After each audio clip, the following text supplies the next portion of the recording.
વડોદરા શહેરના police commissioner Shri Narasimha Komar સાહેબ તથા અધિક પોલીસ કમિશનર શ્રી પાટીલ સાહેબ તથા નાયબ પોલીસ કમિશનર ઝોન 3 અભિષેક ગુપ્તા સાહેબ તથા મદદનીશ પોલીસ કમિશનર ઈ ડિવિઝન શ્રીજી ડી પલસાણા સાહેબના રોહિત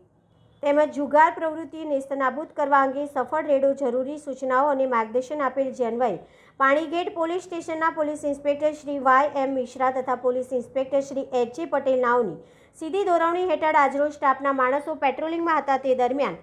બાતમીદાર થકી મળેલ બાતમી હકીકતના આધારે કિશનવાડી ઝંડા ચોક તૂટેલી મસ્જિદ પાસે ખુલ્લામાં કેટલાક ઈસમો પત્તાપાના પૈસા વડે હારજીતનો જુગાર રમે છે, જે બાતમી હકીકતના આધારે રેડ કરતા કુલ 4 ઈસમોને કુલ કિંમત રૂપિયા 11,770ના મુદ્દામાલ સાથે પકડી પાડી Panigate police station part B ગુના નંબરના આધારે જુગાર ધારા કલમ 12 મુજબ ગુનો દાખલ કરી કાયદેસરની કાર્યવાહી કરવામાં આવેલ છે।